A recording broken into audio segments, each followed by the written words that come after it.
the days when we're in love. 'Cause I only matter when he's not around. Oh, but I live to appreciate you. Take all the love that I give. Kanina ko pa ito nilalaro. Ako pa siya nilalaro.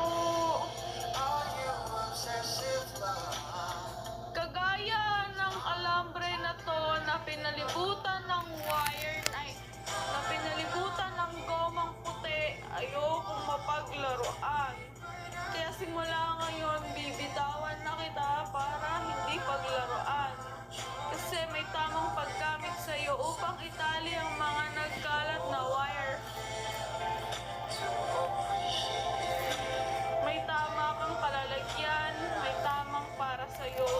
Doon ka. Okay? Count the days when we're in love.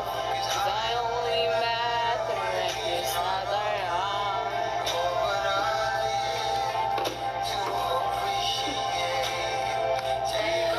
Eto, di na ko pa siya nilalaro. Pero, ito ang tandaan mo, kailanman ay hindi ako nakikipaglaro sa'yo. Nakikita mo tong alambre na to?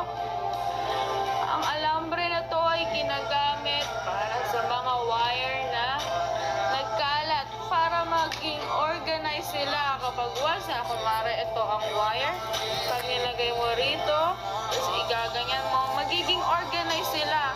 At hindi sila magkakabol-bol kasi inipit mo sila eh. Pero masasakal sila. Kaya hindi mo sila pwedeng ipitin kasi once na ipitin mo sila, masasakal sila. Ang tendency pwedeng masira yung wire. Masisira yung relasyon na meron kayo. Kaya hindi nyo pwedeng ipitin o sakalin ng kung sino man. Kaya dapat luwagan nyo ng konti. Once na niluwagan nyo, bigyan nyo rin ng kalayaan kasi may mga bagay na hindi naman dapat sa inyo lang umiikot ang kanyang mundo. Tao rin siya.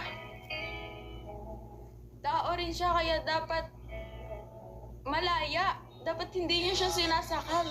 Kasi pag sinakal niyo siya, ano na lang siya, di ba? Can't get out.